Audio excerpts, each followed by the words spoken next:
Welcome to another episode of the Gay Barchives Show, where we explore gay history one bar at a time. I'm your host, Art Smith, and today we'll be chatting with author Ron Naples. Ron has written a two-part gay erotic fictionalized memoir under the title My Last Dance with Auntie Brie. They explore his history in the 70s and 80s in the gay bar scene in the Northeast, as well as San Francisco. So, welcome to the show, Ron. Thank you, Art. How are you? I am doing very well, and it looks Great. like you're sitting there at an exotic California beach with a couple of giant books on your shoulder. That's right. So, I started this project about 6 years ago, and the whole kind of force behind it, the driving force behind Gay Barchives, was to preserve the memories of the bars and to talk about how they influenced our lives as individuals and as a community. Obviously, your experiences in the gay bar scene have had some impact on your life because you've written two books based on those experiences. Absolutely. Now, they're both entitled My Last Dance with Auntie Brie. One is obviously the original, and the other one is part two. And they kind of cover the journey that you went through as a gay man in the 70s, and then with the second book in the 80s and forward. Yes. So your early experience, you were born on the East Coast, right? You're from Connecticut. Yes, I was born in New Britain, Connecticut. The first book is about the late 70s, which is when I came out. And then it brings you up to the present in San Francisco, which is where I live now. Now, what was the first you mentioned in some of the information about the book that you talk about in the original Auntie Brie book? You talk about your first gay bar experience. Where was that first gay bar experience? The first gay bar I ever went to was in Hartford, Connecticut, and it was called The Warehouse. And just recently, I discovered on YouTube that it's been demolished, which is of course sad to me. But it took me forever to find some information on where it was, what was the address. But apparently, it's no longer. It's just a vacant spot now. Yeah, and that's been a challenge all throughout this project for me because back in the 70s, gay bars were not publicly known. They were not, they didn't advertise in the yellow pages. They didn't get the front page coverage in the local newspaper. A lot of times they were kind of clandestine locations. They were, either unidentified by a sign at all, or they had an entrance at the back of the building, Right. or, so that's been a challenge all along. And that's what I really love about this project because the more I do it, the more people I talk to, the more places like the warehouse, we find people who actually went there and can contribute to the history of what was, available in the 70s or even before. Right. In my book, I say it was in the middle of nowhere, and it actually was, which was why it was so hard to try and find any facts on the location. And as I did my research, I found out that it had gone through many different names after it was the warehouse, which was the original gay bar. And of course, it was all underground. Nobody knew about it. And this was my first experience into the scene. It was an amazing discotheque. And of course, this is the late 70s and disco was booming. And that was my whole intro to coming out and being in gay bars. And it's where I actually met Auntie Brie, which my book talks about. And the book, in a couple sentences, is my coming out story. And it's an homage to Auntie Brie, who was a drag queen. So the description I've read for your book calls it a gay erotic fictionalized memoir. Right, But right. Auntie Brie fictionalized in the book, or is she pretty much represented true to form? Well, everything in the book is true, however, embellished. And it took me quite a while to come up with those words because it isn't verbatim, true to fact. It's based on the reality that I experienced. Which is basically what all of our oral histories are, because Yeah, nobody ever remembers exactly what happened. right, right, Um, the the famous comedian Bruce Valanche once said, "If you remember it, you weren't there." right.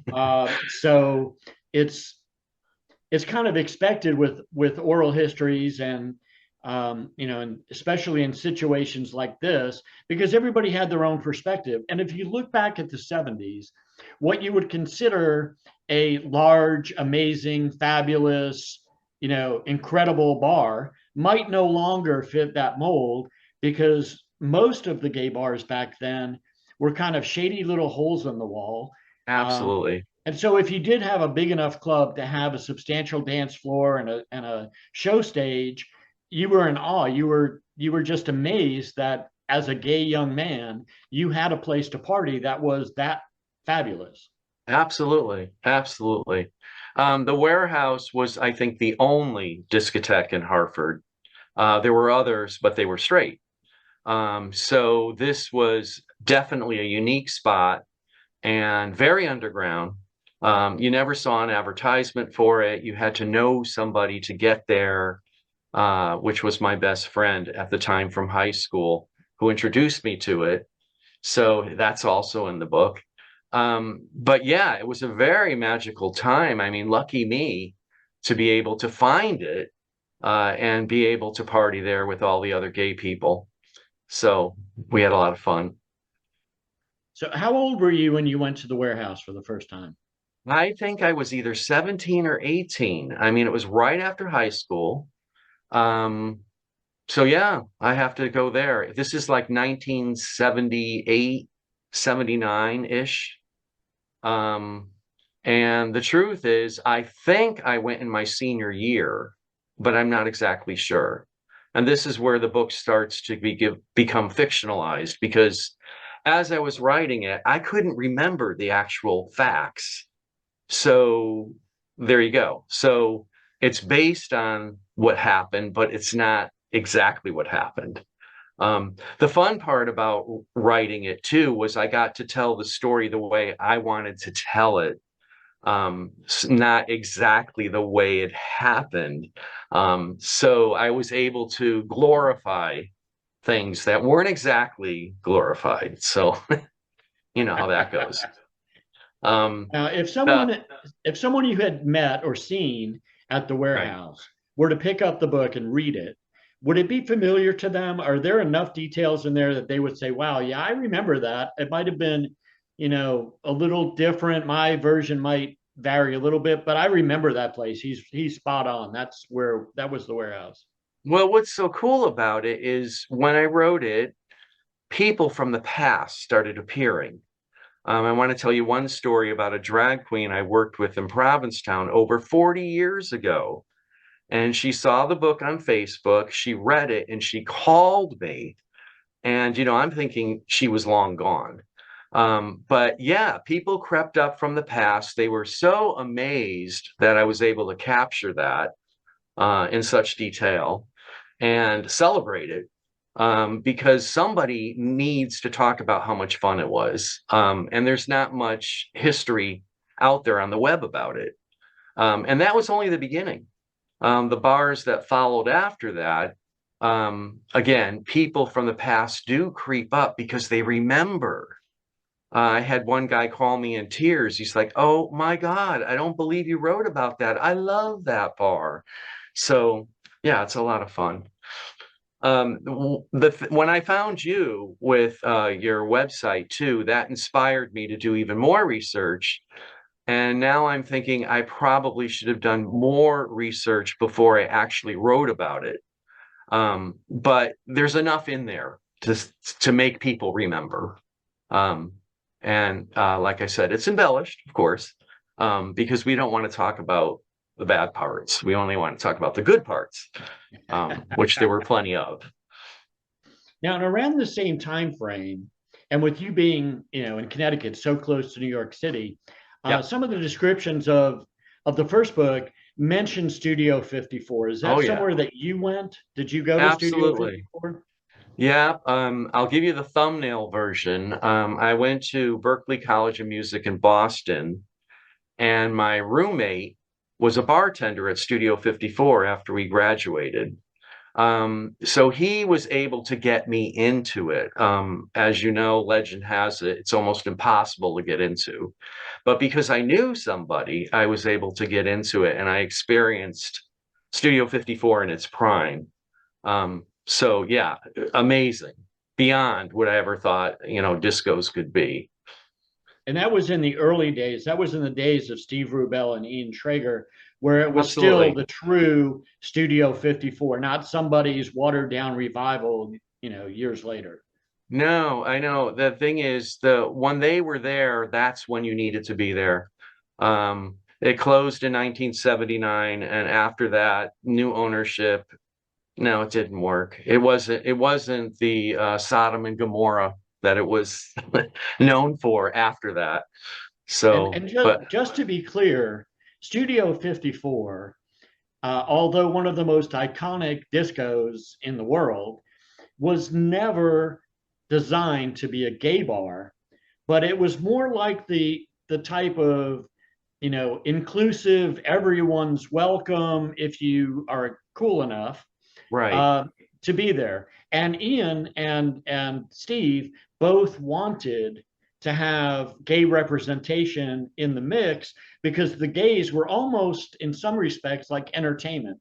They were like eye absolutely. candy. They were more animated. They were more into the themes and the fun. So it was not specifically a gay bar, but it was a gay bar where a lot of people made a lot of incredible memories. Yes, yes. There were well, my recollections of it, it was very gay. It's just you never heard about that. I mean, it was more concentrated on the celebrities, which is true.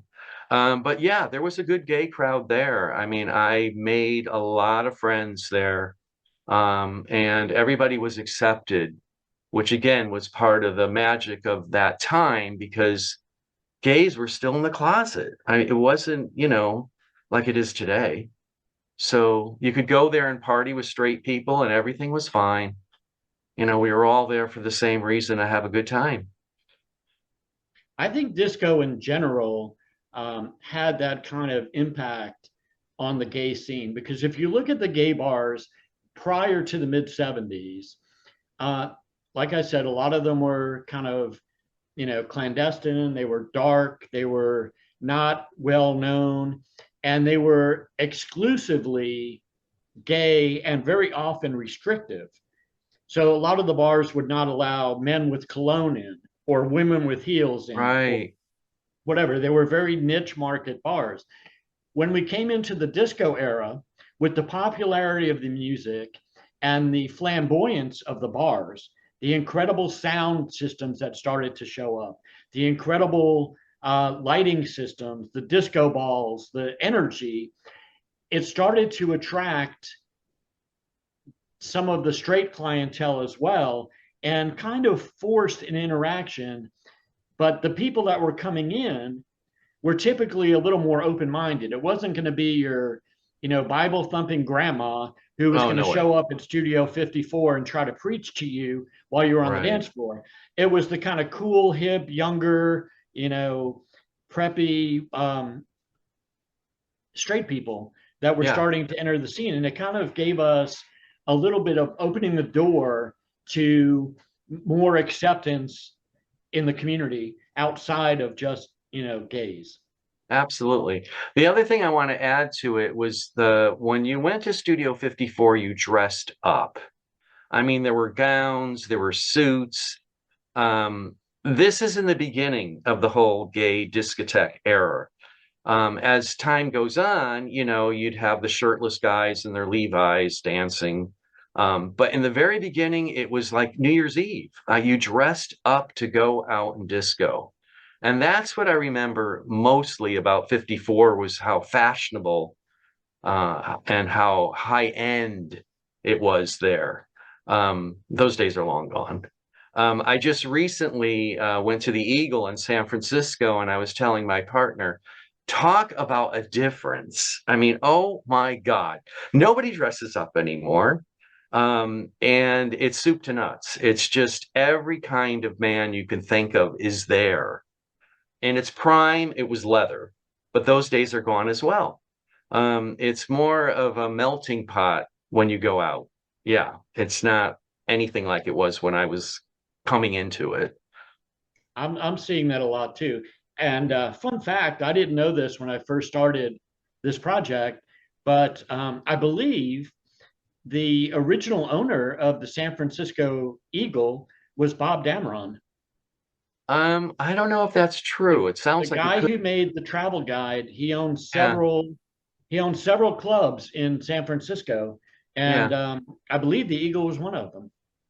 that might be true. Yeah, I don't know. I remember the Bob Dameron guide. In fact, I do mention it in the book because at that time you didn't know where to go. It wasn't like you could look in a newspaper or, the yellow pages, if you will. You needed a gay guide to find out where the happen spots were. And my way was I always knew somebody that knew somebody. And that's how I found these places. So as my circle got bigger, I knew where to go. I knew where to hang out. And I did it all. I mean, I did the whole, as you said, from the deep dark corners to the big glamorous clubs. So I'm very fortunate to have experienced all that. And I think I've written about it in great detail. I came out about the same time as you did. My first gay bar experience was in 1978. And I'd had a boyfriend in high school who I didn't really know was my boyfriend because we didn't have that label. Um, I thought he was Right. just a good friend that I had sex with. Yeah. And um, when we went off to college, I went to visit him in Baltimore, and he said, "Let's go out to dinner." And we, had a nice meal. And he said, "Let's go across the street. There's a cool bar over here you might want to check out." Well, it turns out his roommate was gay and had told him about this bar. It was called the Hippo in Baltimore, and it was there for many, many years. I went there in '78 and it closed in 2015. So it was open about 40 years or so. Um, and things were very different then. Like you said, you didn't have the exposure, you didn't have a community, you weren't out to the world necessarily. Um, Absolutely. but you really celebrated those places that allowed you to be yourself and to meet other people like you and to socialize. And very often, I know back in those days it may have been different for you, but I went out almost every night of the week. Oh, yeah. um, Even if it was just for one drink after dinner so you could socialize a little bit, it was your way of connecting with other people that were like you. Right. um, It was addictive, definitely. I also say in the book, this is pre-cell phone, pre-internet. You had to go out to meet people. You couldn't, hook up online. Um, so yeah, I was living with my parents when, 17 or 18, and I wanted to get the hell out of the house. So go to the gay bar to be with people like you. And pretty much everybody there was doing the same thing. Um, because in order to participate in the gay community, those were the kinds of things you had to do. There was no, you know, um, epicenter of where everybody would hang out. It was go to the gay bar. So coming to San Francisco, well, let me back up. I was a houseboy in Provincetown, and that was my first initial being around gay people all the time. And it was wonderful. And you actually get to the point where you assume everybody's gay because you're just surrounded by gay people all the time, which is of course not the truth. Um, and then in San Francisco, the Castro, same thing, where all the shop owners and all the bar owners, even the grocery store, everybody's gay. So it was kind of a utopia to experience when you're a little boy from Connecticut, which I was, and you were constantly looking for that, environment to thrive in. So, what was the inspiration for you moving from P-Town to San Francisco? How did that happen? Oh, wow, you have to read the book. No. Um, well, let's see. The thumbnail version is I was performing with Auntie Brie in Provincetown. I was a drummer, and she had a cabaret act, and she took her cabaret act to San Francisco. So I went with her to San Francisco, and that was my whole introduction to the West Coast. So yeah, yeah. And who knew that 40 years later I'd still be here? Unfortunately, she is not. But as so many people in the book are no longer here, it was a thrill to bring them back. It really was. Um, and you remember just what wonderful people they were and how they shaped you and your life. So there you go. So Auntie Brie is in the title because she was really the catalyst to the whole thing. From meeting her in my first gay bar in Hartford to performing with her in P-Town and having the opportunity to come to San Francisco and perform at her show, which, by the way, was at Finocchio's, which is another bar that's long gone. I'm sure you remember that. Well, I don't remember it from being there, but I do remember it. I'm familiar with it. And I think they also, didn't they also have a Finocchio's in Los Angeles for a while? Well, there was a bar in LA, West Hollywood called La Cage Fall, Yeah. which I also write about. And I had a drag queen friend there that did share. And this is share like gypsies, tramps, and thieves share way back then. So whether there was a Finocchio's in LA, I'm not sure, but La Cage Fall was a big one. Yeah. Yeah. I've spoken to several people who have performed there over the years. And yeah, Lacage was definitely a big influence in the drag scene on the West Coast. And Finocchio certainly Yeah. is one of the most iconic. In fact, there's even a couple of bars. One friend of mine that I know from Nashville, Tennessee, who was a bar owner there. He owned one of the, I think, the first gay drag bar in Nashville, Tennessee, which was called Watch Your Hat and Coat Saloon.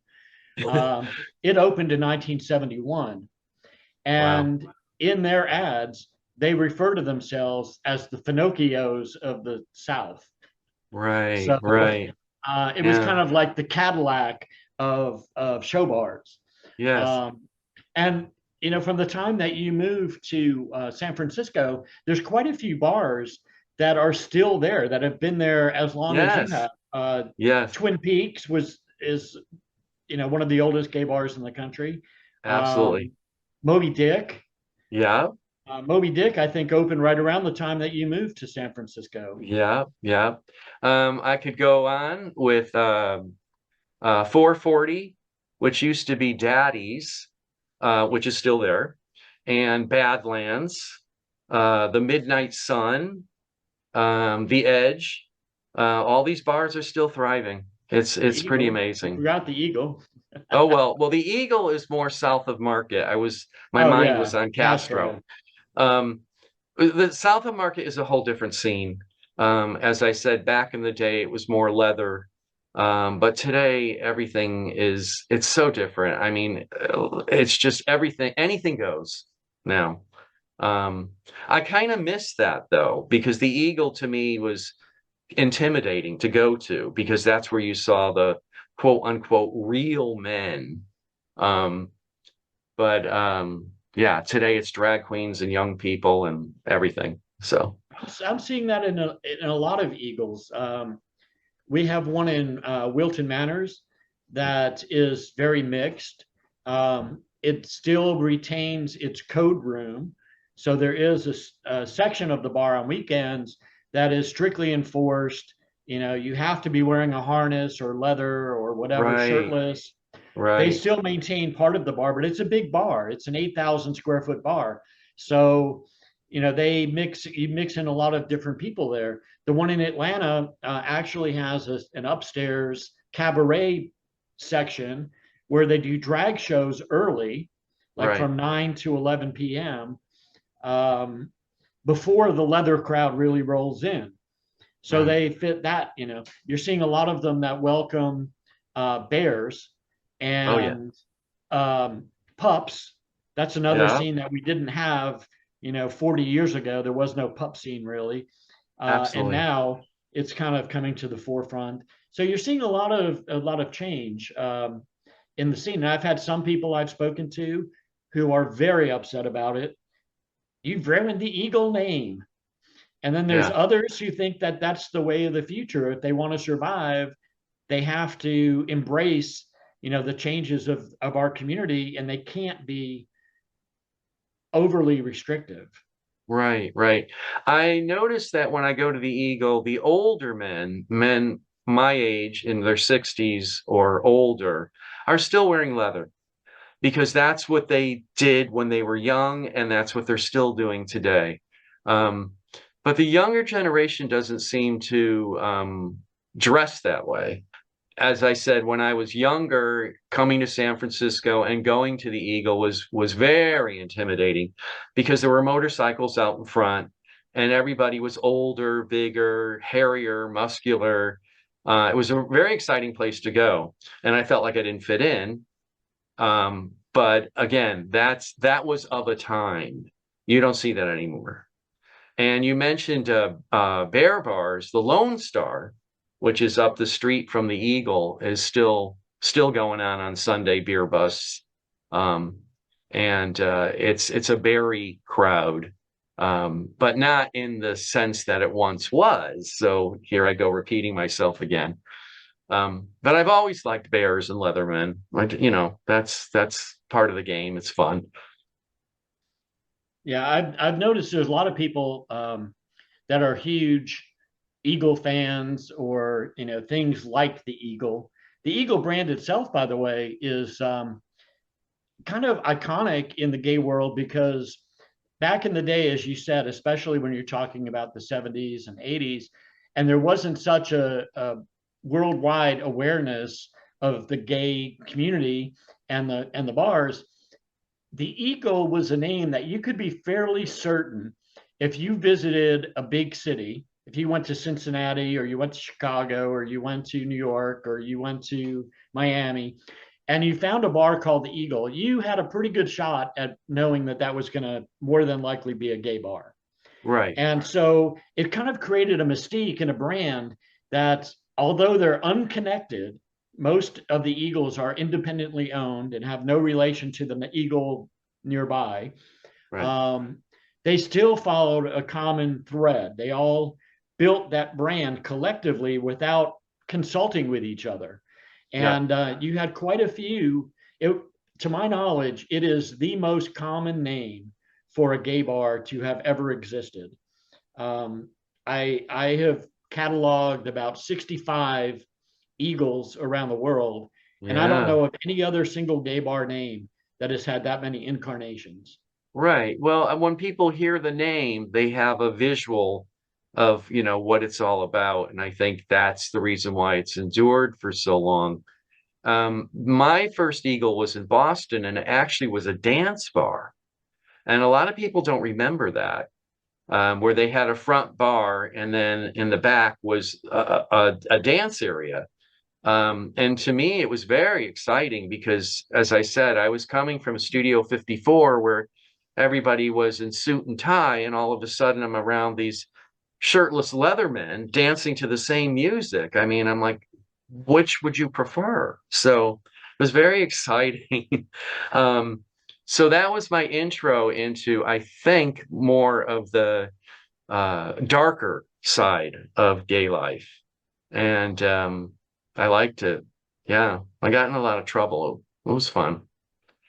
So if we were to compare the two books, Mm. the first book, which obviously is you're younger and you're new to the scene, and the second book, which catalogs more of what happened after you became fully immersed in Yes. San Francisco, um, what's the takeaway? Are there?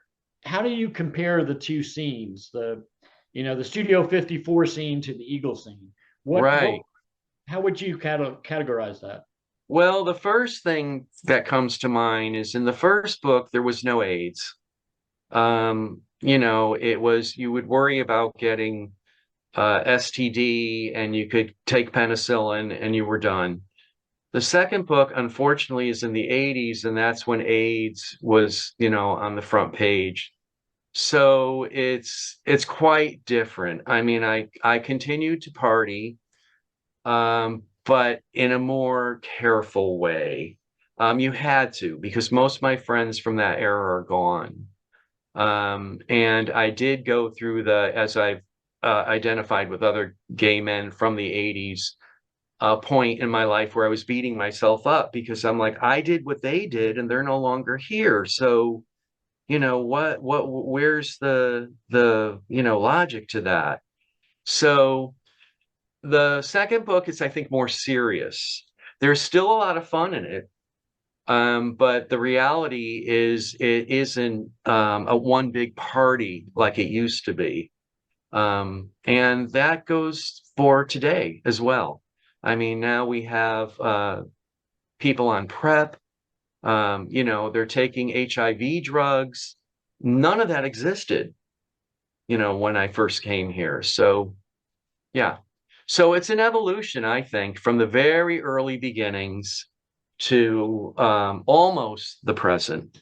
I take you up to about the 90s, maybe, yeah, maybe a little later. And I had to basically conclude what the evolution on what has happened in my life since I first came out till now. So there you go. Now we know that there's a secret in the second book Yes, there is. that that had a big impact on your life. Yeah. Part of the story, as you're telling it about your experiences in San Francisco, involve meeting a man that you have decided to spend 4 decades with. Yeah. Yeah. Where did that happen? Well, interestingly enough, um, he was a prison guard from San Quentin, and my fantasy man. Talk about, the eagle type. Um, he was newly divorced and coming out, and it was really a lot of luck that we came together and are still here today. Um, I often think that the only reason why it worked was he's older than I am. He's 18 years older than I am. And the reason why it worked was because he was as brand new to the scene as I was. So we were both exploring together. And yeah, there you go. So we're still together today, I can proudly say. And we've been through so much. Oh my God. Um, so he's pretty proud of my work.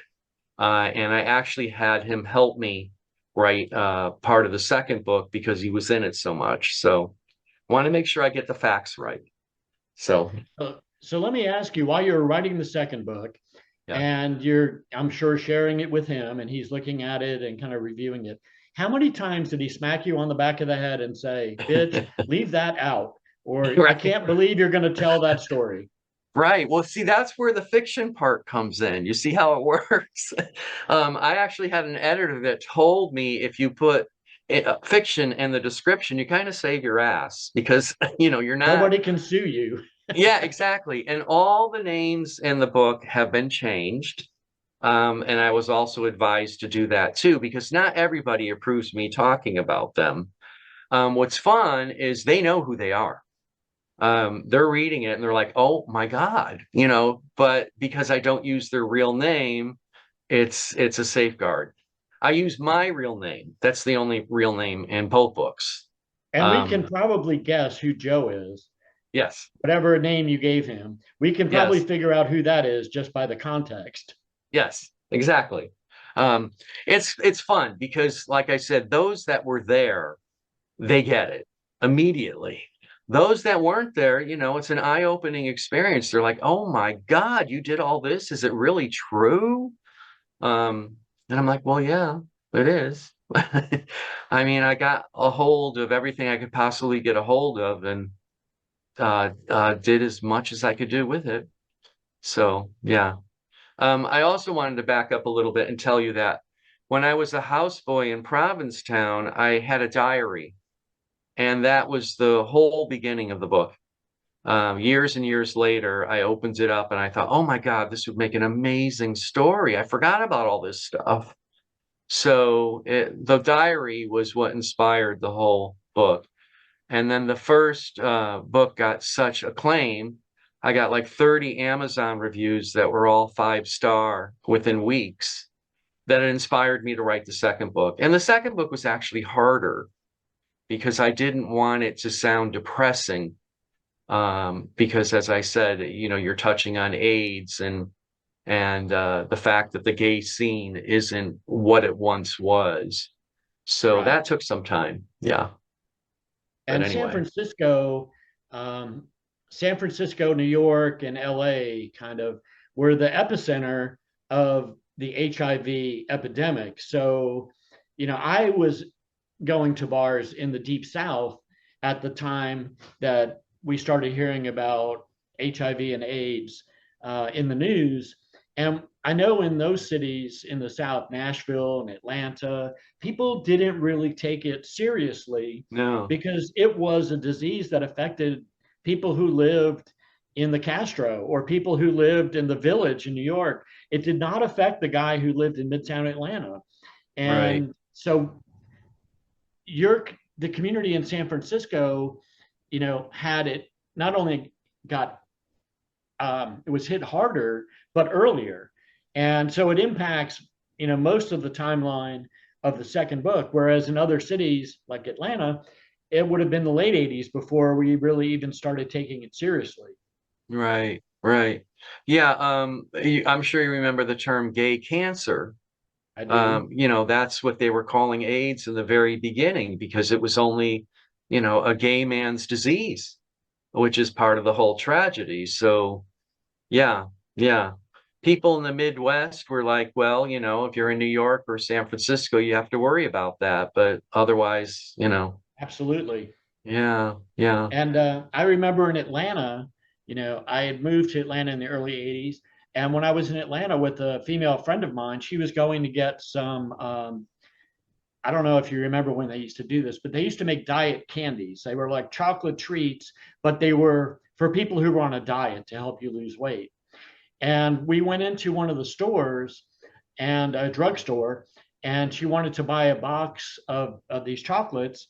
And the brand name, because the whole idea of HIV and AIDS was so insignificant to the world at large, they were called AIDS, AIDS. oh wow, And I remember when I first saw that, I thought, wow, that's creepy.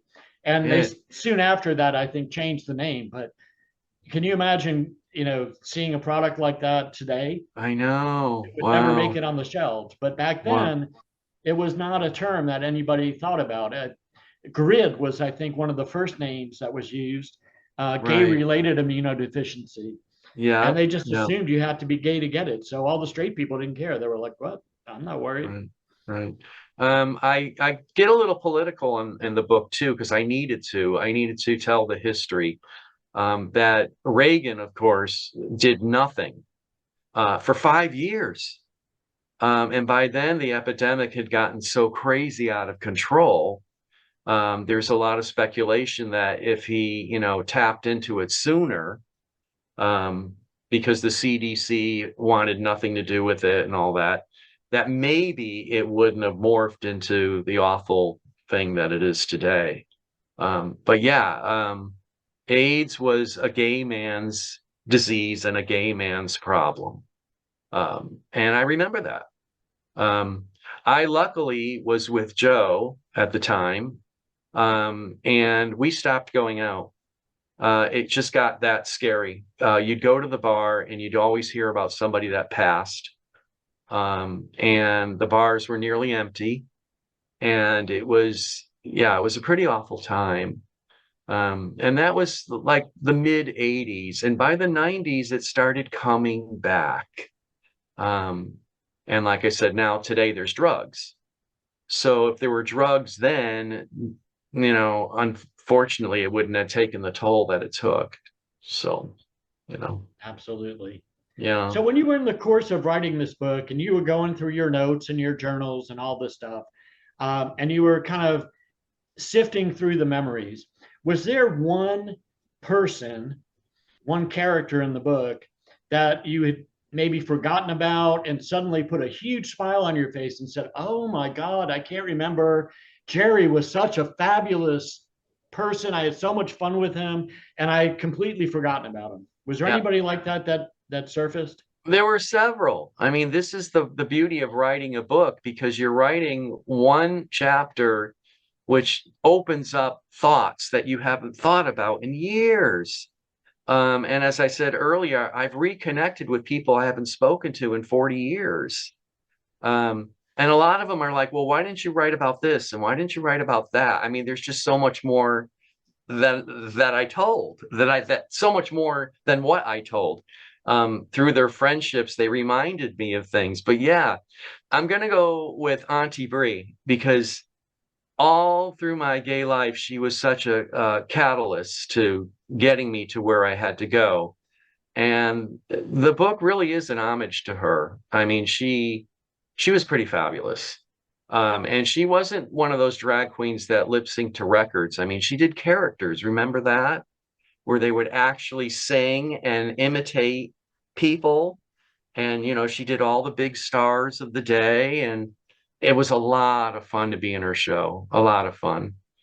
I know that So, was a big thing back then to have actual entertainment. A lot of the older drag queens, especially when you go back to the 70s and 80s, um, did that. They not only had production numbers with backup dancers and things like that, but a lot right, of them sang. I think I was interviewing a couple of people who had performed at La Cage in LA, and they both told me that yeah, we when we were auditioned, they expected us to sing live. They didn't want canned right, tracks of music and me just flapping my lips. They right, wanted real entertainment, and that was a big part of what made drag such you know a vital part of our community. right, right. I think the lip syncing to records is an art itself. But of course, if you're able to imitate the uh, celebrity that you're doing, it's just so much more better. And Auntie Brie, like I said, she did all the stars from the day, and celebrity icons like Betty Davis, and it was a lot of fun to be in her show. And she was good. She was really good at what she did, and obviously people took note. So there you go. But the very beginnings of my writing, she was just a character in the book. And as I got more and more into writing it, I thought, you know what, she needs to be in the title because she really was, a huge part of my coming out. So there you go. So hence my last dance with Auntie Brie. And you can kind of figure out why it's my last dance with Auntie Brie. I won't put a spoiler alert, but yeah, in the second book, it explains her demise. So there you go. So, what advice would you offer to other people, not only of your generation, but of younger generations about, how they should express and preserve the memories of their days in the bars? What advice would you give them as far as writing a book or doing a blog or a video? Well, what I've come across time and time again is the younger gays are very into today. Some of them have no recollection of the past, which angers me. But I suppose if I was, 19 and young and beautiful and horny, I wouldn't care either. Um, but what I do say to them is, you have to really treasure what you got here because one day it's going to go away. And, be respectful of the older gays that have, pioneered for you. And just remember that it all goes away. It does. It's not forever. I mean, again, when I was young and you're dancing at 54 with Liza, you're not thinking it's going to go away. You're just in the moment and there you go. It's going to be this way forever. So, as an older person, I've become very thankful that, wow, I did all that. And if only I knew how fabulous it was when I was doing it. So, yeah, to the young people, I'm just like, be respectful and also take care of yourself. Oh my God. It really beats me up when I see somebody that's young and beautiful and they're taking too many drugs or drinking. And it's like, oh, you're destroying everything. So, yeah. Um, Well, I'm kind of relieved because through the Gay Barchives project and my Facebook group and the people I interact with, I've actually discovered over the last several years that there are more young people who are starting to show an interest in the history. yeah, Because if you go back 10 years, gay marriage is legalized. Everybody thinks, oh, we've reached the top of the mountain. We're here.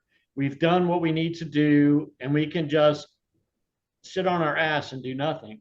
right, And in the last couple of years, the last year particularly, we've seen that that can all turn around in a heartbeat.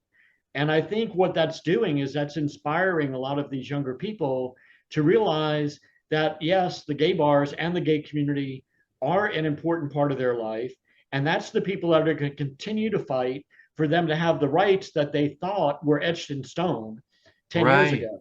right, And unfortunately, just like the AIDS crisis back in the 80s, it's lit a flame under a lot of people's butts to start taking a more active role and start getting more involved in history and in preserving what they have now.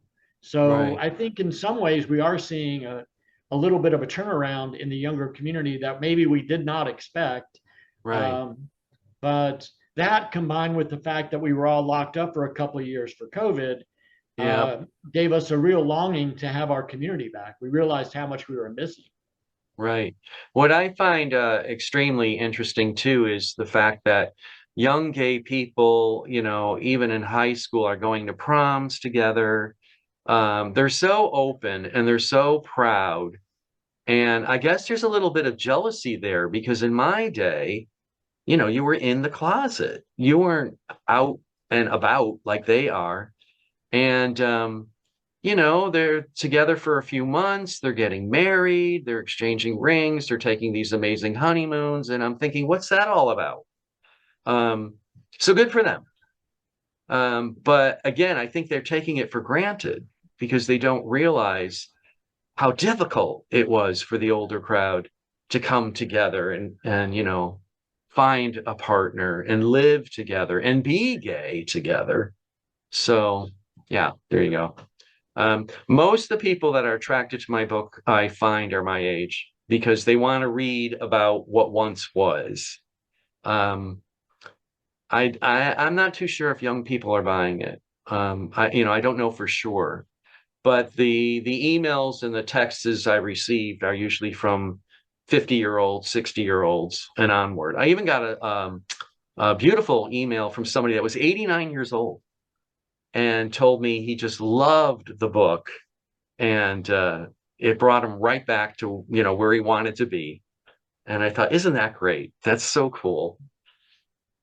Yeah, and I So think you'll continue to get that kind of feedback. I know one of the most rewarding things to me about this project is that I hear from people all the time who say, "Oh my God, thank you so much for preserving this memory, for bringing back, the glory days when I was young and hot and active." Um, and that's so rewarding just to know that you've played a part in putting a smile on somebody's face, whether it's just for absolutely. one day or for 5 minutes. You've brought back some happiness to their lives just by telling your own story. You're not Yep. even going out of your way to do it. It's just sharing your memories. And they look and they say, oh, yeah, I remember those days at the Eagle. I remember those days at Studio 54 or, those days in PTown or whatever it is. Right. And hopefully it will inspire others to tell more stories. Yeah. I keep seeing, I get approached by a lot of publishing companies pitching their new books that they've got coming out about gay history or gay bars or whatever. Right. And it's amazing to me how many of them there have been out there and are, Right. how much they're growing. Yeah. Some are fictionalized like yours. Some of them are very much designed to be more factual, historical novels. Um, but there's a whole slew of books out there now that are addressing this topic. And it's very, very refreshing to me because I get to go in there and look and read the little blurbs about, these bars that I've never been to. Right. I Right. interviewed Gina Gatta from San Francisco, who owns the Damron Corporation, which is still in existence but doesn't publish books right now. She lives in Yeah. San Francisco, and she talked fondly about Amelia's and Trocadero Transfer, Oh, that are bars that could easily be lost in history. And one guy that I interviewed a couple of years ago, he reminisced about the very first gay bar he stumbled into when he was 15. At that time, they weren't as restrictive at the door. right. And he went in there at 15 years old, and it was in downtown Nashville, Tennessee in 1952. My goodness. How many people are out there who can tell you a story about a bar they went to 72 years ago? That's amazing. Yeah. So Yeah. it's very Yeah. important that we capture these memories. Now, Yeah. you had never written a book before the first Auntie Brie book? No. And I was very, yeah, it was a very scary process because I thought maybe I'm just not good enough. I did hire editors to help me get through it. I went through quite a few, and I found either they were helping me with the fundamentals of constructing a novel, or they wanted to change it and make it their own. So it takes time to find somebody you click with that wants to help you write your story without taking it over. And then again, I didn't want it to be porno, which at one point it was. I wanted it to be literary, but there's porno in it. And I had to learn the craft of how I can write like gay sex scenes and not sound, slutty. Um, so yeah, it was about a 5-year process of working with people and rewriting and editing until I finally got it right. And then I had to take all the courses in the fundamentals of grammar and all that stuff because you don't even realize how bad you write until somebody else looks at it and there's red all over the page. So yeah, it took a while, but I think I nailed it. I think it's pretty good. So with all that behind me, the second book was easier to write that way, and I kept the same editor. But the subject of the second book was more difficult to cover. So there. So you started this journey in your late 50s, having never Yeah. written a book before, No. and now you've got two of them that are out, Yeah. that both tell the story, somewhat fictionalized, somewhat erotic, definitely gay, about your experience in the bar scenes going back to the 70s. Right. Um, would you encourage someone, a friend of yours, maybe a younger acquaintance, 10, 15 years younger than you, to go through this process? Right. It's kind of an amazing thing now because I get Facebook messages all the time from people saying, I want to write a book. Will you help me do it? And, I'm no literary scholar. It's just, I tell them that it takes more time than you can possibly imagine. And you have to be patient. You have to write every day so you don't lose the momentum. Of course, it helps to have professionals, guide you. But publishing is like crazy. Oh my God. It's a real nightmare to send out cover letters and try and, hook people in to help you publish. I published it myself on Amazon. Um, before it was published on Amazon, I did have a gay publisher that put it out there and destroyed it. They just cut it up and edited it so much I wasn't happy with it.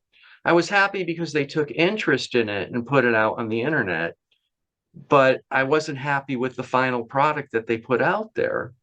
So I had to wait for 3 years to terminate the contract. And then I put out the version I wanted on Amazon. And that's when it took off, when it was finally my version. And I was kicking myself thinking, for 3 years, I'm thinking I need a professional publisher to put it out there, but look what they did to it. So there you go. So the books that are out there now are on Amazon, and the audiobook, which was just released last year, is on Google Play. So I have the paperback, the hardcover, the ebook, and now the audiobook. So there you go. You have every format you want. And they're all my versions. So I'm very proud of that. Now, if somebody wanted to buy this book, can they find all these links on? Do you have a website of your own? Yes. Yes, there's the My Last Dance with AuntieBrie.net with all the links on it. And of course, I'm all over social media posting that.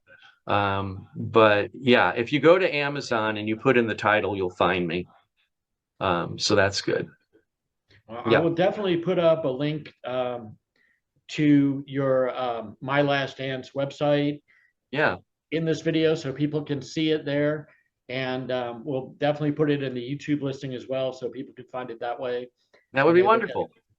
Yeah, Yeah. because to me, it's important that people have, you know, when I first started this project, I ran into a couple of, we'll call them gay historians who believed that whatever information they uncovered about gay history was proprietary, that they owned everything and it should keep all the secrets to themselves so they could be the one to share them with the world at their leisure. And my view is completely the opposite of that. I think the whole goal is to share as much information as you can and give people the resources to find what they want to find. Yes. Um, I don't understand why I would want to say, oh, well, just reach out to me and I'll tell you how to find the book when I can just give you the link. So I hope that people, watch this interview and are intrigued enough to learn about not only your personal history, but the scene, the gay scene in the 70s and 80s that you experienced and that you recount in the book. So I Yeah. definitely want people to have that information available for them. Well, I thank you very much. And when I found gay barchives, is that how you say it? Gay It barchives? Yeah. is. Yeah, I immediately had to latch on to that because I thought, oh my God, this guy is like right where I'm at. So I thank you for that too, because that was our connection. And I'm always looking on your site and find it fascinating. It's nice to find somebody that has a passion for it as much as I do. Well, So I thank you. welcome you. I welcome you to go to the group and post little posts in there if you want, even if you just want to be little teasers, like put something in there like, oh, I was at Studio 54 dancing with Judy Garland or whoever, Liza Minnelli. Judy Garland was dead by then. Yeah. I was dancing with Liza Minnelli. What's your favorite memory of Studio 54? And Right. include the fact that it's mentioned in your book, so Yeah. people will get a different, a different hook. So Yeah. you can go drop hints about any of the experiences and the bars that you talk about in your books, and maybe reach another audience, and maybe find more people that want to look at it and read it. And Well, I thank wish you. I will. I wish you Yeah. all the luck with it. I thank you, Ron, for taking the time to talk to us about your book and about your life experiences.